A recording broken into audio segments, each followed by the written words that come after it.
you I only have love for you 외치던 내 뱉어도 넌 세상에 so damn cool 꿈속에서도 눈물 났던 happy end 허적대며 잠이 깨면 가슴이 훅 패여 아파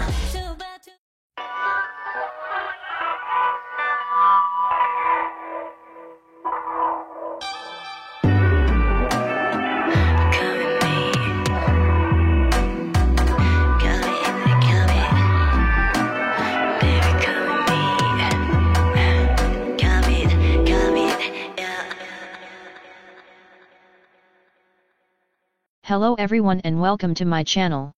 For today I wanted to talk Red Velvet and their comeback with Birthday because Red Velvet are one of my ultimate girl groups in K-pop. As a disclaimer, these are just my opinions on the album and you are welcome to agree or disagree as long as you're respectful. Failure to do so will result in your channel being blocked. So without further ado, let's get into it.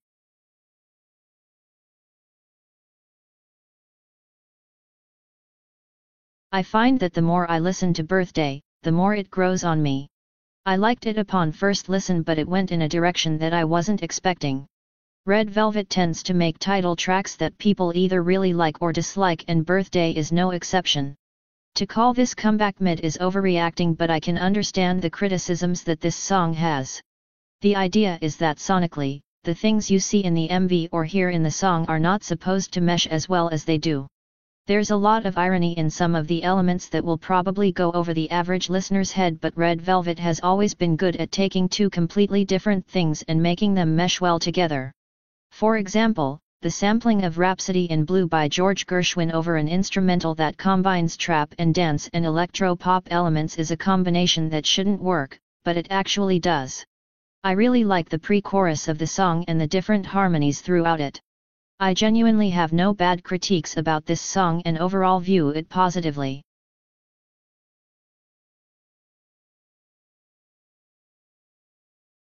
Bye Bye is honestly a highlight of the mini-album for me and it's always the first song I immediately run to when I listen to this mini-album. I'm obsessed with the vocal approaches in this song from the rapping and talking bits that the members do and the instrumental is like icing on the cake. No pun intended. But then I saw that Kenzie, Moonshine, and Sunshine were in the credits for this song and neither of these people ever miss on a song they touch. And Bye Bye is no exception. Every second is a highlight for me and I never feel bored listening to this song. This is easily within my top 3 favorite songs on the album and a certified hood classic.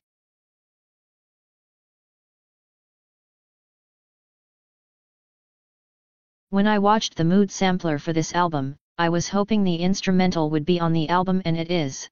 On a Ride sounds exactly like how it is described. I know some people disagree with SM calling it a hyper-pop song because hyper-pop has a very maximalist soundscape and in contrast, On a Ride has a more laid-back approach. But its hyper-pop influence cannot be denied even in its subtle nature. It sounds like you're at a carnival or festival which is very on the nose with the theming of the Rêve Festival and highlights how like a theme park ride, specifically a roller coaster, every twist and turn is unpredictable but comes together to make an enjoyable experience. I also get the vibe of things like cupcakes, ice cream, and cotton candy. It feels very whimsical but also has a childlike bliss to it that doesn't feel immature in a negative way. It also feels very nostalgic to me and feels like an essential SM song. I have no bad critiques for this song whatsoever and while the vocal approach was unexpected, it was very satisfying to listen to.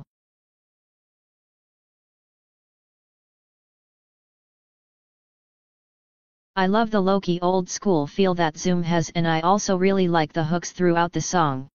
I definitely get the vibe of the song where it's like hiring a private eye to catch your lover in their trifling good-for-nothing type of brother ways. Compared to the other songs on the album, I have not a lot to say about other than it fits perfectly in the album and Red Velvet's discography as a whole and like I said about Bye Bye, it feels like a certified hood classic.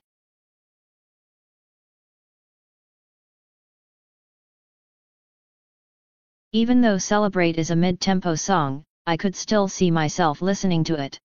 I felt the same way when I listened to Hello Sunset and even in my dreams and Eyes Locked Hands Locked. I also like how it offers a flip side of the spectrum. You have a maximalist song like Birthday where each pocket of the song is fun, quirky and at times bombastic, while Celebrate is much more intimate and a more softer approach. This contrast between the two songs is a perfect thesis to Red Velvet's concept of having the bright and vibrant red side, while also having a sensuous and softer Velvet side. This is why I consider Red Velvet to be one of my ultimate girl groups in K-pop, because their versatility is a force to be reckoned with, but also because their approach to R&B is the kind of music that I grew up listening to and one that my parents listened to as well. This song reminds me of Take It Slow and Candy and is another highlight on the mini-album. Admittedly, however, because this is a ballad, I can see this song not being everyone's favorites because it's a quote-unquote standard ballad in every K-pop group's discography. But regardless, I really like this song.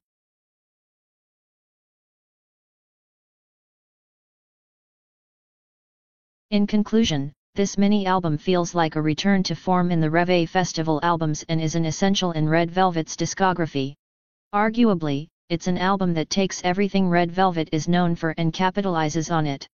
However, there are places where they do try different sounds and they feel refreshing coming from them. My overall ranking of the album is a solid 5 out of 5 stars because there is definitely replay value to this album and it is hands down one of my favorite girl group releases of 2022. With a few exceptions, I was largely disappointed, and even worried about the direction girl groups were heading. I'm glad to know that the future of girl groups is safe in Red Velvet's hands and that even if they only come back once or twice a year, they still manage to keep girl group music interesting even if they don't reinvent anything. Red Velvet are 8 years into their career and the Rêve Festival 2022 series proves that they have no interest in slowing down. So all you people in the back wanting them to disband can stay mad. But in all seriousness, this comeback has been one of my favorites, and even though 2022 is coming to an end, I look forward to the next installment of the Rêve Festival series whenever that may be. And that's it for my review of Red Velvet's comeback with the mini-album and second installment in the Rêve Festival 2022 series Birthday. Let me know your thoughts on the mini-album, the MV as well as your favorite songs on the album. If you want to, please like and subscribe because you never know when I'll make another video. Thank you so much for watching and for 250 subscribers. Have a wonderful day and please stay safe.